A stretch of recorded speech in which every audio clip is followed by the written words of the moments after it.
Hi again.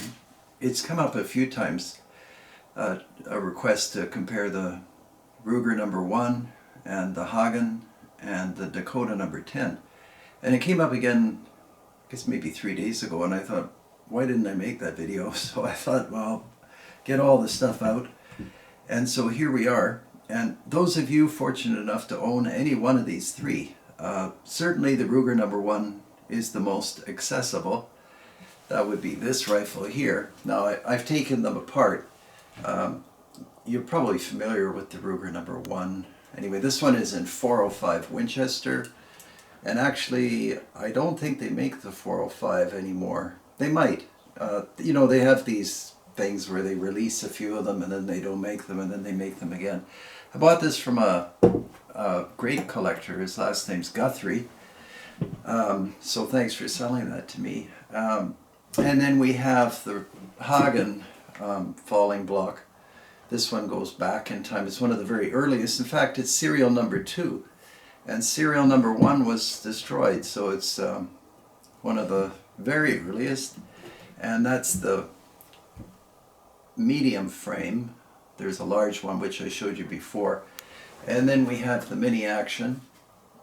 And then we have the Dakota 10. And at the end of this, I'll explain to you my conclusion.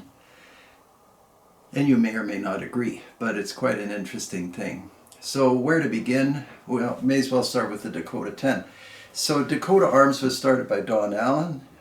He was an airline pilot. I knew Don reasonably well, and we worked for a little while on the Falling-Block double rifle. Just a terrific person and gun collector, and of course extremely intelligent. And he had a vision for a Falling-Block rifle, and I had already worked with Martin on his Falling-Block and was working on the double rifle. In fact, Don and I were talking about how to get the double rifle in production. So the gentleman that wrote me, I'm sorry I don't remember your online name. Yes, the Dakota 10 is definitely a nice rifle. People will ask me what caliber this is. So it's a 45 ACP, which was built at my request by Don, and I believe his head of the workroom was a fellow named Ward. I may be remembering incorrectly. And the wood is quite nice. It's kind of striking. It doesn't have a cheek piece. It has excellent color case hardening. I requested the 45 ACP, well, partly to have something different. It has tally rings, tally bases, color case hardened rings, and it's an exquisite action, and truly Don did a great job. And I saw this in the planning stages, so I was able to make comments here and there, although I wouldn't say I was directly involved.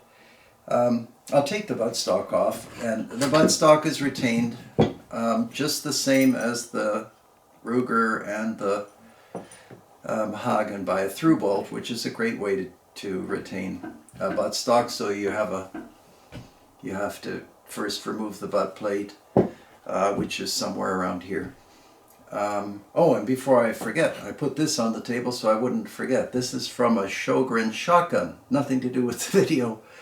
But Jared, one of our viewers, sent me this Sjogren butt plate. Now this is not a common item, and you may remember on my video about the Sjogren, my butt plate was either not there, or it was some other butt plate, or it was broken. I can't remember. I still have it, of course. So thank you very much.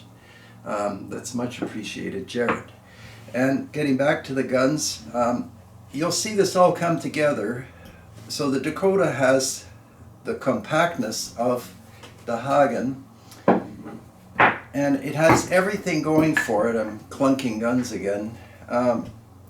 But there is one thing that it couldn't overcome. So you can see how it works. It's very compact. Cocking is accomplished. It's hard to see everything at one time, but this is essentially what runs the whole action, this spring. And this motion compresses that spring, and you raise the lever. Everything, it's magic. However, you'll notice that the hammer, which is visible here, because of where it pivots and because of the straightness of the action, it actually doesn't hit the center of the firing pin. In fact, it hits the bottom of the firing pin. So we'll get back to that in a moment, but everything else on this action is essentially a Hagen in a different form. And I took apart, I took apart this serial number 2. Maybe I did that just once before, so that I could show you the action nose, because this is the only Hagen that I've owned where you can actually see under the nose. I'll show you the next one, you'll see what I mean. So there's caulking, and this has a very short lever fall, and of course you can close the action just by pulling the trigger. And I wanted to take the buttstock off, but you can see that this is, I could, but then I would have to remove that threaded wood screw. I may not be pointing at exactly the right spot, but you can see what I mean. So I thought rather than mess with that, because sometimes those threaded wood screws or wood plugs are a bear to get out, so I just left it. But we'll get to where we want to get to using the mini action, which is here. And this one I could take apart easily. This is just retained by a small screw. Same on the Dakota 10. Same on the Ruger number 1, except the Ruger has an angled screw like they use on the Model 77 action, for you that know that kind of thing. This is a dainty little gun. You know, there's a beautiful rifle. It's made in Austria. It's called the Hummingbird gun. Naturally, it's not used for that, but it looks like it would be. You could Google that. I'm just trying to remember the name of the gun maker. Maybe I'll remember while I'm talking. Anyway, you can see this is the mini action. So some people would say it's kind of a rook rifle, but it's actually in .223, has a quarter rib. We've looked at this before, banded front sight, and the reason I took it all apart was so that you could see the action. And there's the mainspring. Now in the Hagen, there's a mainspring shroud, and you have to use a little bit of imagination or engineering imagination, but try to capture that in your mind and then have a look at the Dakota 10 and you'll see the heritage of this action. Now, because the firing pin is not being hit on center, the firing pin is actually a complex piece. It's got a lot of mass to it. I have an extra firing pin which came with the rifle, which tells you something, and if I could find the operating instructions, I'm pretty sure it says in there, do not dry fire the number 10 because the firing pin can break. So that's never happened to me. I'm careful with it. And this 45 ACP, by the way, is wonderful to shoot. There's no recoil.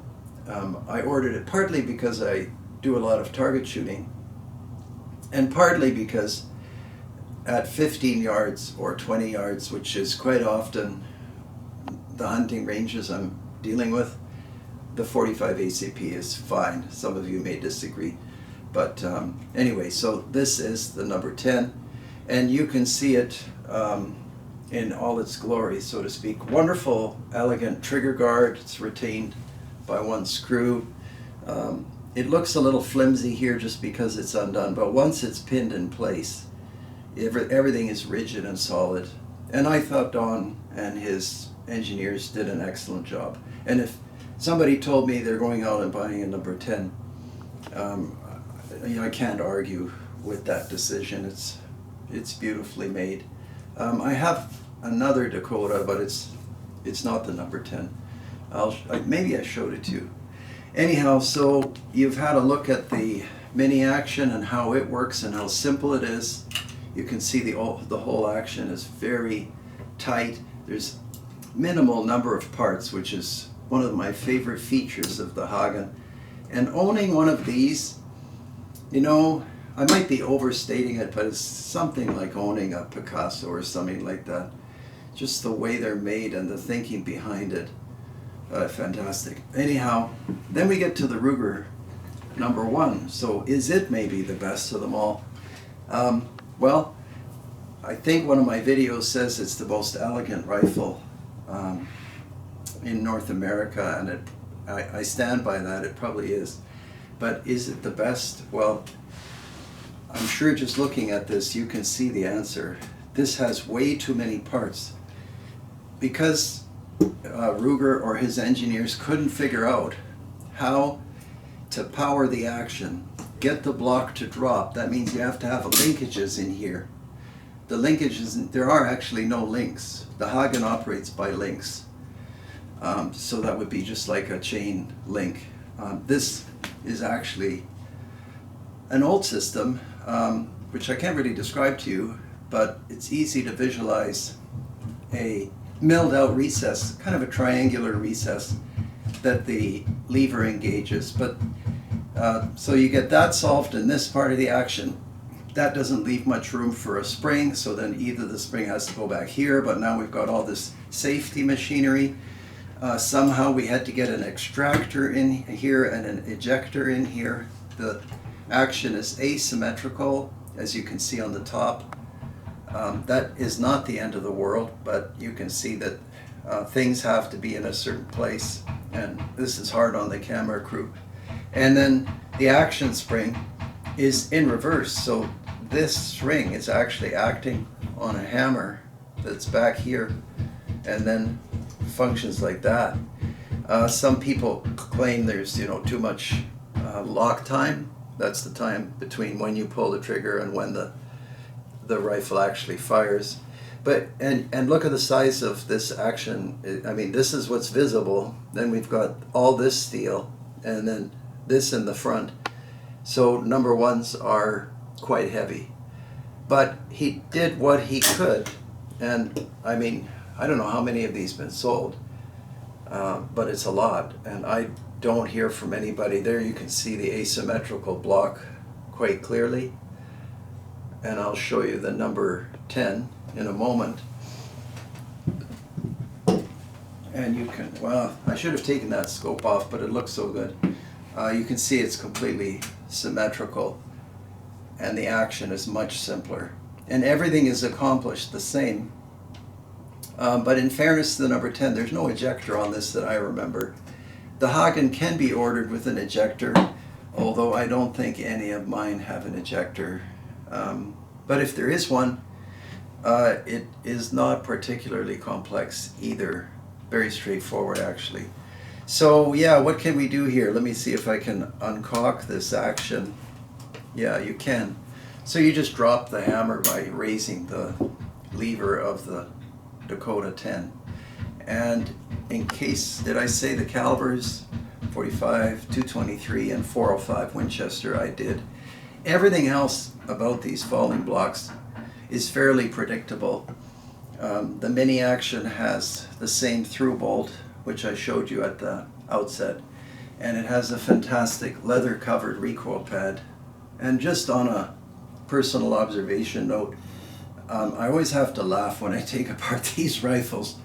Have a look at the screws that Ruger uses to retain the butt plate. Now, butt plates and recoil pads, the force is, I mean, those screws don't have to do much other than to hold that in place. And I don't know how many threads there are, but there's a lot of threading. And this is the Dakota, massive. I don't know why they use such a big recoil pad. Also, if you're taking these off for younger viewers, you have to get a screwdriver in here. It's always cut somehow. So just use dish detergent, just so that when you push that screwdriver in and turn it, you don't create like a worn, ragged hole. And yeah, anyway, the screws are way too long, and then ironically they use the screw that long to hold a recoil pad, which you could hold in place with one thread or two. And then some rifles, I took apart one the other day and the action was held in place by 2 threads. So I don't know, one of those times people say go figure, but no worries, life goes on. Why is this on the table? Because people write me, what screwdrivers do you use? And I have these things I order from Brownells or whatever. But I frequently find myself with this little thing. I have to look who makes it. It's a company called Pickwick, because a lot of times you just can't carry your case of screwdrivers. So this little thing, which operates kind of like a revolver, has just about everything in there. I ended up using this Phillips head to get that pad off of the mini Hagen, and it's just so small, and the blades are properly machined so you don't mess up slot screws.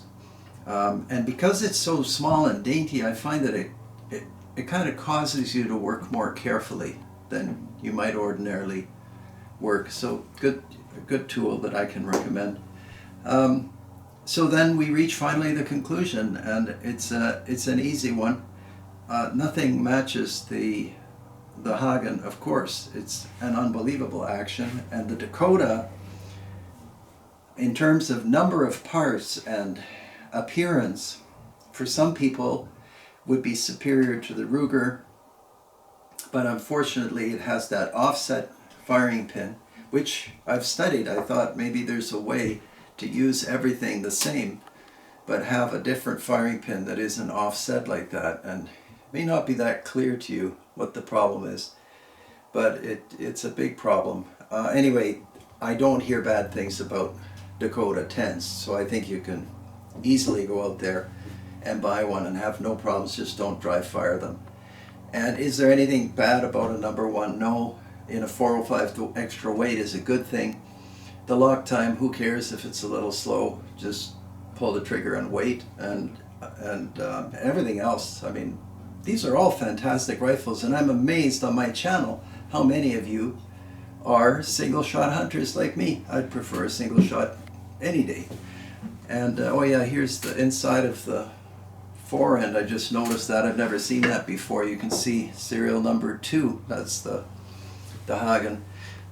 Anyhow, that's probably a lot to digest, but those of you that were asking, so yeah, the Hagen is number 1, and a toss of the coin between the Ruger and the Dakota, I would have to say the Dakota is a more refined design just because it's a copy of the Hagen, and the compactness of it and the appearance of it is superb, and it has just that one thing they couldn't get around, that firing pin.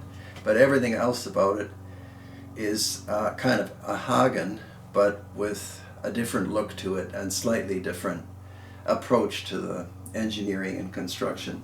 Anyway, I hope that's useful to you, and as always, thank you very much for watching. I noticed we got a couple of supporters on Patreon, which makes a huge difference for doing something like this, which takes a lot, as you know. And please subscribe and click on the bell so that you get updates as my videos come out. And we're having a lot of fun on Instagram. Stay healthy and take care, and we'll see you all on the next video. Until then, all the best.